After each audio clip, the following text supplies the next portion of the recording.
Welcome to the Best Team Wins podcast with Adam Robinson. He's talking to today's industry leaders and entrepreneurs about the people side of their business. Welcome to the Best Team Wins podcast, where we feature entrepreneurs and business leaders whose exceptional approach to the people side of their business has led to incredible results.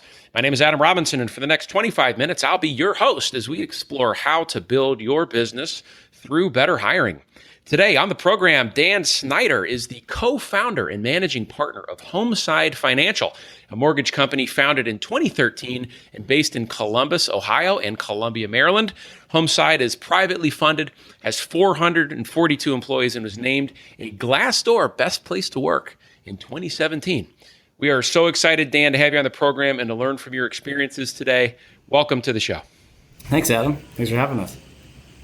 So we're here today to focus on the people side of your business, but before we dive in, I'd like to set the stage for our listeners. Give us 30 seconds on Homeside Financial and what you do. So Homeside is a mortgage bank. So we're not a broker, and we're not a depository, so we lend our own money. And our sole product is your home mortgage. So consumers specifically buying a home or refinancing their home. So we started off 2013, like you said, and I'm sure we'll get into some of the, how we grew.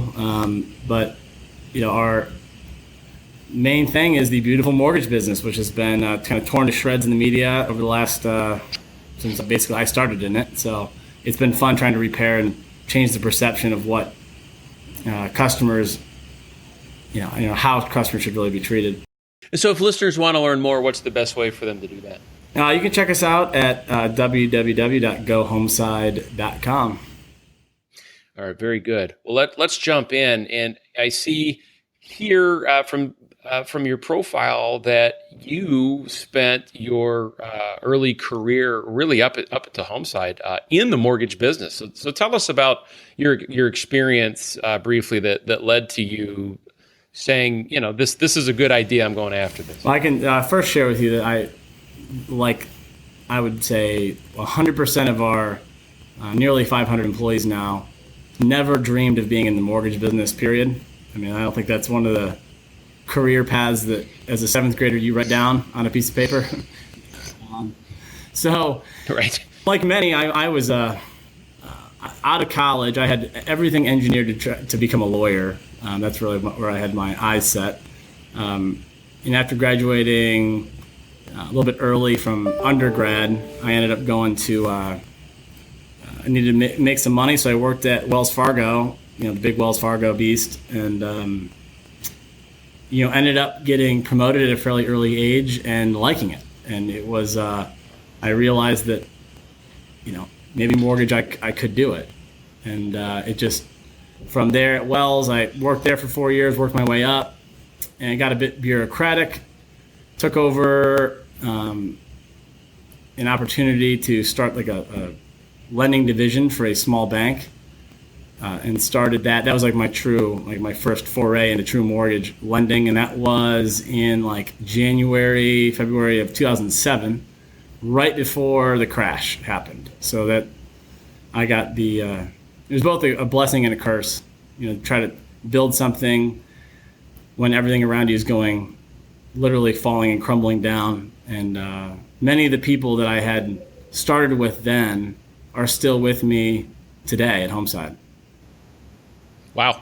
So you launched in the middle of the meltdown.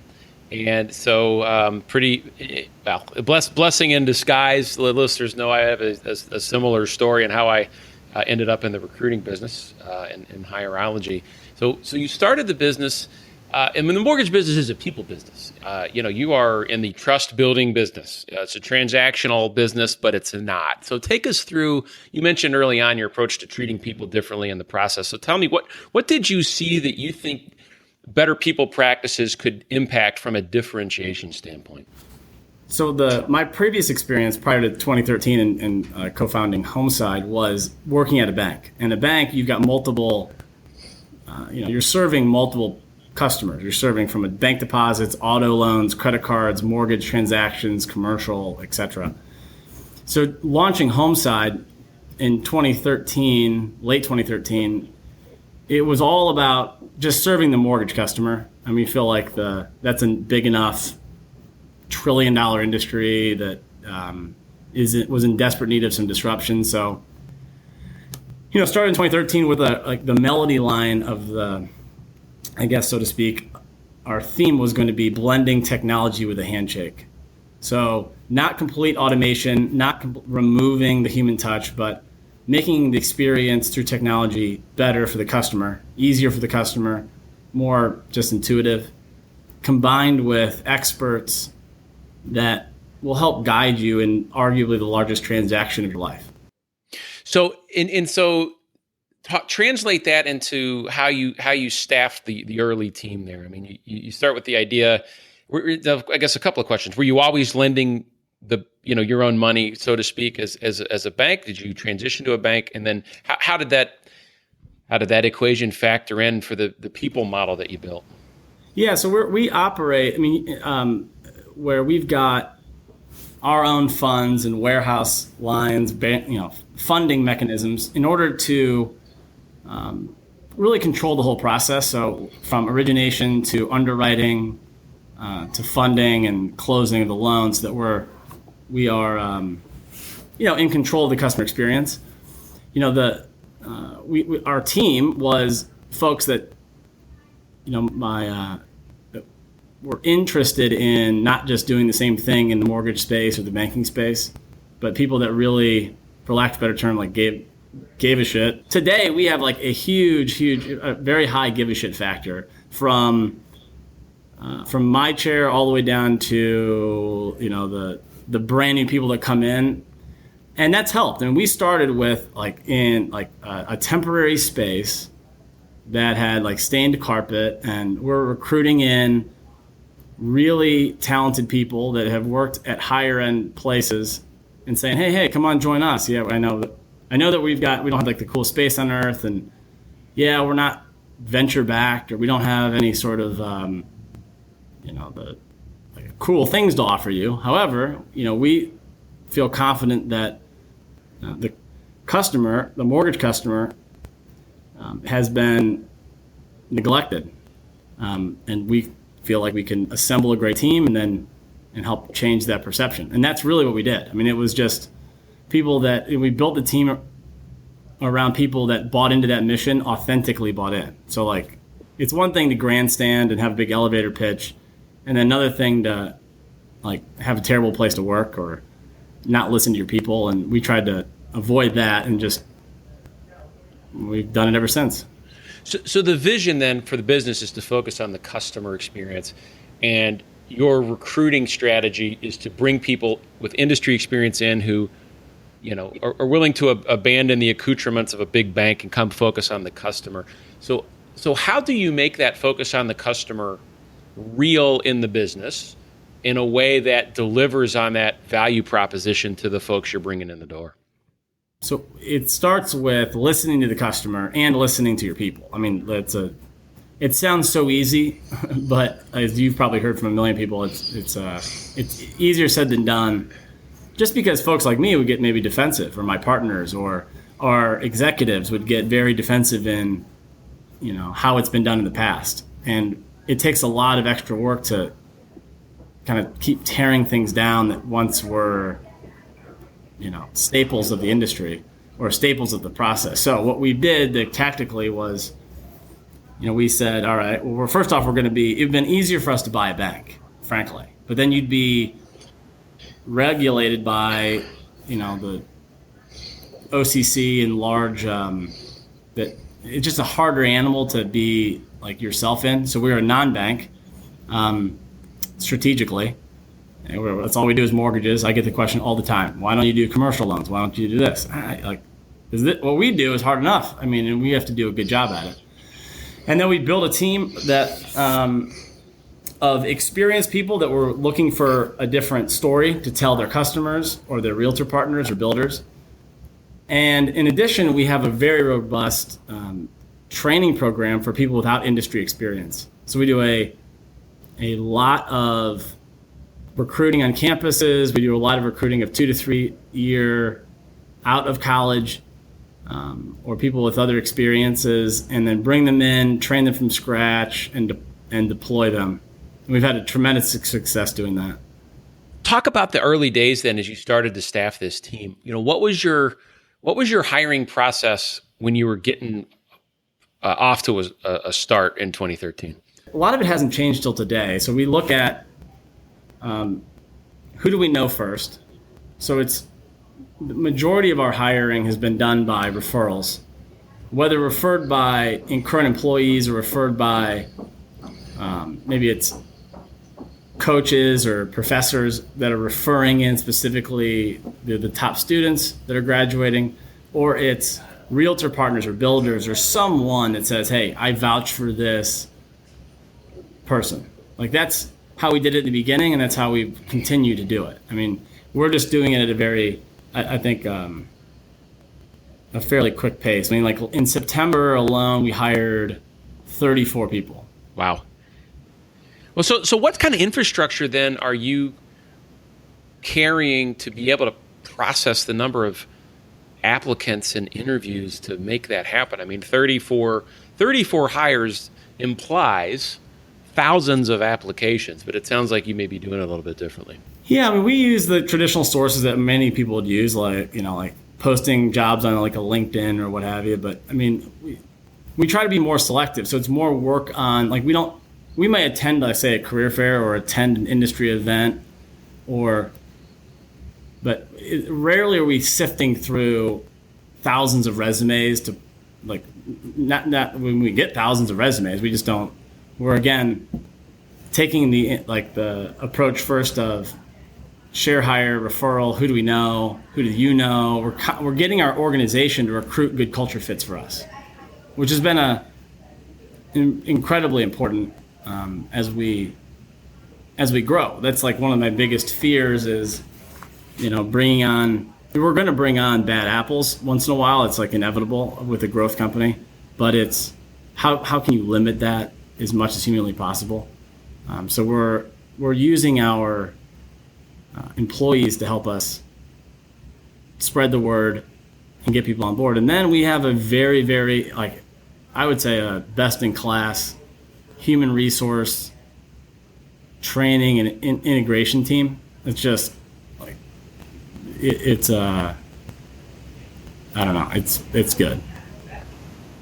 Well, so let's talk about that then. It sounds like it's core to the model, being able to onboard this number of people effectively, get them trained and productive and in the field. Talk about that organization. When did you start building that? What was the catalyst, and how do you manage it? Well, I think it's just. I think first it's overcoming what you don't know. So like when we for the company, like one of the many things that I'm involved in is HR. I don't have outside of like running organizations, I don't have like an HR background. So but I had an HR human resource coordinator named Lauren, who had worked for me for like 5 years, but she didn't really have deep HR experience. So I hire in like a 25-year veteran. And, long story short, that veteran just didn't operate at the same speed or with the same like authenticity as I was comfortable with, or Lauren was. So a year later, Lauren now runs, and she's still today, 4 years in, runs our human resources, and she's 28 years old. She does not have your traditional human resources background, but gosh, I would put her up against anybody at any size company at her ability to, onboard, the compliance, the legal aspect of it all. And it's done with a work ethic of a high-speed, technology-driven, hungry employee. Not to say that 25-year or 35-year veterans aren't, but they aren't from what my experience is. So from a human resource perspective, and then one of the big game changers for us was realizing that most employees, I don't care probably what industry it is, they fail within their first 6 months. So we created we call it an integration success team.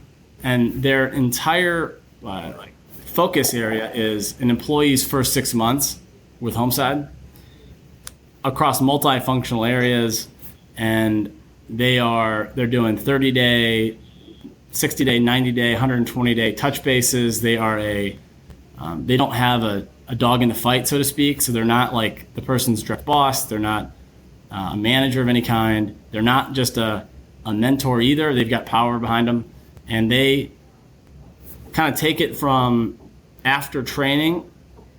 You got HR, onboarding, a couple-day orientation, and then bam, you are out in the field, or you're at corporate, and you are doing your day-to-day, but then you've got a success team helping you for the first 6 months. So that sounds absolutely intentional, structured, and managed. That's the secret to the success there. Am I right?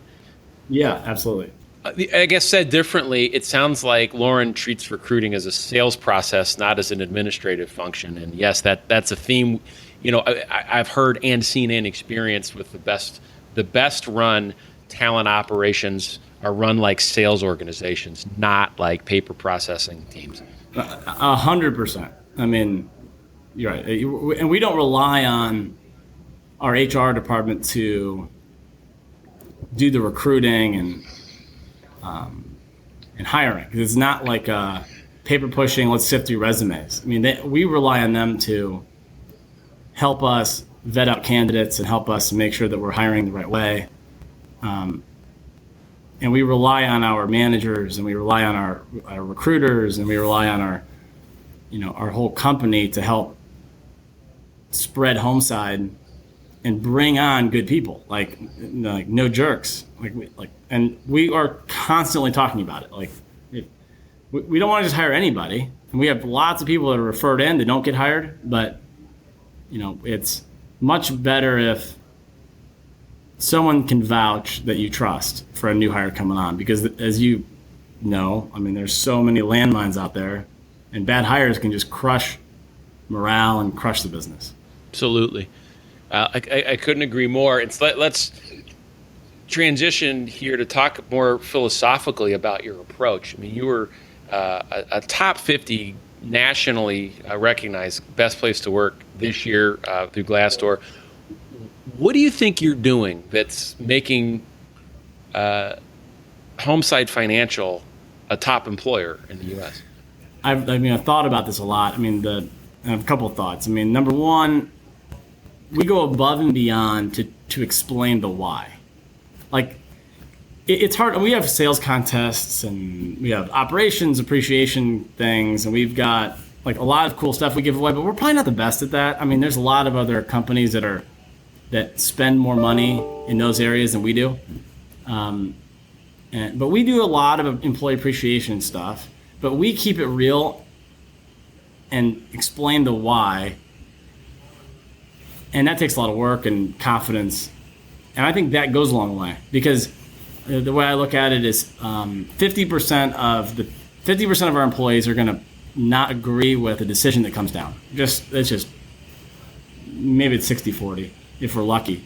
But 100% of people do not like just running blind without understanding why. And it doesn't have to be like big philosophical, we're going to, about disruption or consumers. It can just simply be, this is why we don't offer this product, because we lose money on it. Right. Or we can't do why didn't we hire this person? Because we had a better person. But at least the why, so you get, or why did this person leave the company? Like, we just had one of our, he was only 25, but he was just being groomed for sales management, and he recently left. And it was kind of like, whoa, everyone took a step back. Like, we thought he was a lifer. And so before he leaves, the senior vice president in charge of, who kind of runs the sales for this division, was really smart. And he, with that why in mind, he brought this guy, grabbed every single employee at the time on Friday. Instead of trying to hide it, he just brought everyone together and was like, hey, Mike's leaving. Mike, but I don't want to tell, I don't want to be the one that you hear it from. And, Mike was going to be, and he's in the mortgage business, and his dream had always been to be a pilot, and he's going to go to pilot school. So it's not like it's, something that we could control, but it's explaining why things are happening. It's tough. We don't do it every single time just because there's not enough time in the day, but we do as much humanly possible to explain the why. And I think it translates to our employee satisfaction and ratings. Well, I couldn't agree more. I mean, my experience, here at Hierology and other places where I've been a leader or manager, is that if you do not give the details, your team will certainly fill in the details with whatever wild and fantastical stories they can come up with why your top producer just left. And it's not because he wanted to go be a pilot. It's typically because, the business did something wrong, or everybody should be scared. I don't know if that's been your take on it, but we're full transparency because we know how creative our team can be if we're not. Yeah, absolutely. That's you can go too far on, more than often than not, I'm having to encourage our department heads or our leadership to just explain the failure. Just do it. People will love you for it. We're all human. So if you mess up, just own the mess up. That's fine. If you get we have in-house developers, and, even I was naive to how hard it is to develop proprietary software. It's just tough. And, they miss deadlines. And, we have just own it, explain why you failed or why you didn't hit the deadline, and people will respect that. Don't keep it all in a vacuum, and people will have a conspiracy theory. Or they'll think that we've ran out of money and we're going out of business, So right. It's so true. But it's all about the culture of trust and being comfortable just explaining the facts and not feeling like you're going to get ridiculed. So we work on that a lot. Well, with the final few minutes that we have here, I want to ask you something very specific. There's a word you've used in this program a couple of times, and in my research on you and your company, you've used in interviews with publications, and that's authenticity. It seems to be the centerpiece of everything you're doing there as it relates to building the culture in the company. Talk about the role of authenticity and how that has helped you build the business and the culture.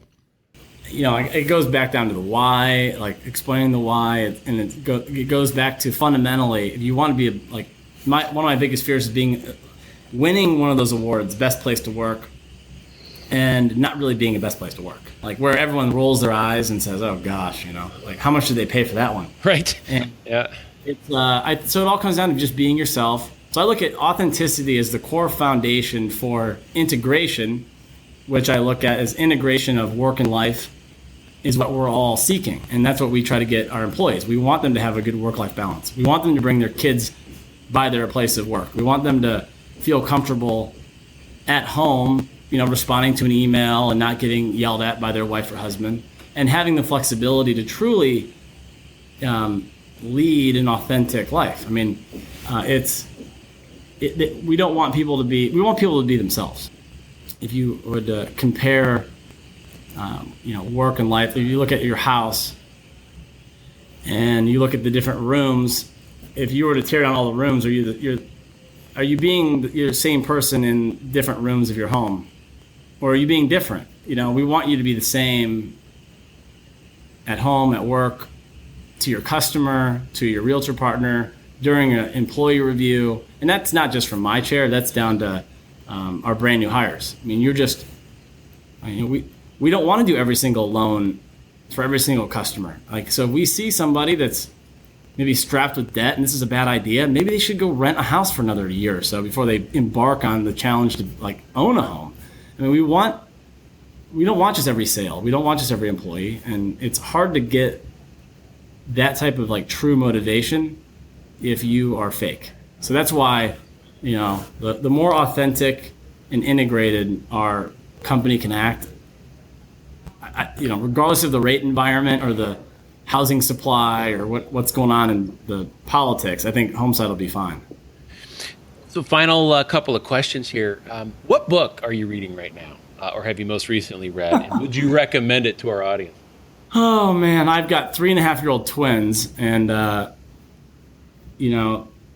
it has my golf game is gone. I don't have time for that. I feel like I have no time for reading anymore. Let's see, the most recent books that are good. Shoe Dog by Phil Knight, I thought was fantastic. His story. I agree. I think that may be one of the best CEO autobiographies I've ever read. I completely agree. It was actually interesting. I love one of the books I encourage all my employees to read is The 4-Hour Workweek, which seems ironic because it's emphasizing not working very much, but it's actually the counter, because Tim Ferriss explains so many good examples of how to work smarter and not harder that can be applied to everyday work life.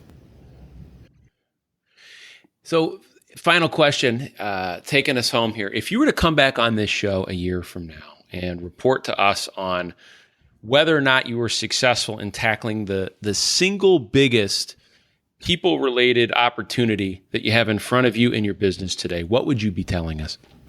On a tactical level, we're trying to find the right balance for employee reviews, and truly, we've got a professional advancement through Homeside, which is called Path, and we're really trying to make that from ground up to top down work to help develop our people so that they can step into future leadership positions. So I think that's the number one thing. If I was to come back in a year and say, what are you really proud of? It would be, and I'll keep using this phrase, but making truly creating an authentically amazing review process for our people that gets them from, where they are today to the next level. And it's so challenging because especially as we grow, especially because of the different the levels of engagement from our management and the engagement from our employees. So tackling that would be a great accomplishment. And that's the final word. Ladies and gentlemen, you've been learning from Dan Snyder, co-founder and managing partner of Homeside Financial. Dan, thanks for being with us on the show today. Thank you, Adam. Appreciate it. And that's a wrap for this episode of the Best Team Wins podcast, where we're featuring entrepreneurs whose exceptional approach to the people side of their business has led to incredible results. My name is Adam Robinson, author of the book, The Best Team Wins, which you can find online at www.thebestteamwins.com. Thanks for listening, as always, and we will see you next week. Thanks for listening to the Best Team Wins podcast with Adam Robinson. You can find out more information about Adam and his book, The Best Team Wins, Building Your Business Through Predictive Hiring, at thebestteamwins.com. Thanks again for listening, and we'll see you next week.